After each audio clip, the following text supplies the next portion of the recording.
नमस्ते सदा वत्सले मातृभूमि। जय हिंद दोस्तों। यहाँ पे एक जरूरी अपडेट आ रहा है भारतीय नौसेना को लेकर, और वो भी भारतीय नौसेना के फाइटर जेट प्रोग्राम को लेकर, जिसे हम स्वदेशी TEBDF के नाम से जानते हैं।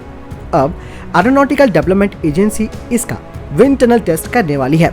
EDA के इंजीनियर्स ने भारतीय नौसेना की अगली पीढ़ी के डेक आधारित फाइटर जेट की आवश्यकताओं के लिए twin engine deck based fighter यानी कि TEDBF अवधारणाओं में से एक का परीक्षण करना शुरू कर दिया है, जो कि रूसी मूल के MiG-29 के बेड़ों को बदलने के लिए है, जो कि 2032 तक रिटायर हो जाएंगे। एरो इंडिया 2021 में एक स्केल मॉडल प्रदर्शित किया गया था और उसी की अवधारणा को विंड टनल के रूप में देखा जा सकता है। EDA ने कहा था कि हम दो अवधारणाओं पर काम कर रहे हैं, यानी कि दो कॉन्सेप्ट्स पर काम कर रहे हैं और उनका अध्ययन भी किया जा रहा है। हालांकि ऐसा लगता है कि भारतीय नौसेना ने EDA के द्वारा बताए गए दो कॉन्सेप्ट में से किसी एक कॉन्सेप्ट का भी चयन कर लिया है।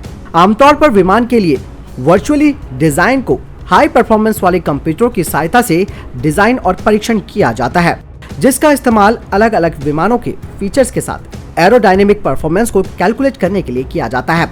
एक बार जब कंप्यूटर किसी एरोडायनेमिक परफॉर्मेंस का डेटा एकत्रित कर देता है, तो उसके बाद उसका विंड टनल अध्ययन के लिए जेट का एक स्केल मॉडल बनाया जाता है, ताकि डिजाइन को और अधिक रिफाइंड यानी कि परिष्कृत किया जा सके। आपको बता दें कि विंड टनल टेस्ट भी कंप्यूटर आधारित डिजाइन की अवधारणा की प्रगति को आगे बढ़ाता है। आपको बता दें कि विंड टनल में रिफाइनमेंट के बाद अंतिम डिजाइन दिया जाता है। साथ ही यहाँ पे आपको ये जानना जरूरी है कि TEBDF के जो डिजाइनर हैं, वो भारत के स्वदेशी AMCA 5.5 जनरेशन के स्टील्थ प्रोग्राम से बहुत सारे स्टील्थ तकनीकें ले रहे हैं, लेकिन ये पांचवी पीढ़ी के लड़ाकू विमानों की एक प्रमुख पहलू को बदल देगी, जो कि इंटरनल वेपन बे है, जिसकी वजह से TEBDF, जिसे कि भारत के पहले पांचवी पीढ़ी के माइनस फाइटर जेट के रूप में कैटेगराइज यानी कि वर्गीकृत किया जा सकता है। पांचवी पीढ़ी के माइनस शब्द फाइटर जेट की एक नई पीढ़ी से जुड़ा हुआ होगा, जो 4.5++ पीढ़ी के जेट से परे हैं। लेकिन पांचवी पीढ़ी के जनरल फाइटर की एक या दो प्रमुख विशेषताएं होंगी, ताकि वो पांचवी पीढ़ी के फाइटर की तुलना में इकोनॉमिकली यानी कि आर्थिक और ऑपरेशनल रूप से व्यवहार्य हो सके।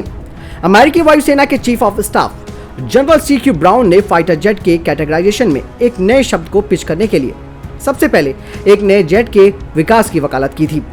यानी कि कुल मिलाकर अब ये कहा जा सकता है कि EDA अब TEBDF फाइटर मॉडल का विंड टनल परीक्षण करने वाला है, और ये अब काम जल्द से जल्द किया जा रहा है, क्योंकि जिस तरीके से भारतीय नौसेना को इस वक्त कैरियर आधारित यानी कि डेक बेस्ड फाइटर जेट्स की एक कमी महसूस की जा रही है, उसको तत्कालीन आवश्यकताओं को ध्यान में रखते हुए अब EDA ने अपनी कमर कस ली है। दोस्तों, आपको बता दें कि नौसेना के लिए जो प्रस्तावित योजना है, उसमें अमेरिका का F-18 सुपर हॉर्नेट और राफेल M भी भारतीय नौसेना को अपने फाइटर जेट्स देने को तैयार है। लेकिन अभी भी इन सब चीजों पर बात चल रही है, क्योंकि ऑब्वियसली बात है कि अगर हम इन जेट्स को खरीदेंगे तो इसके लिए हमें एक भारी भरकम राशि इन देशों को देनी होगी।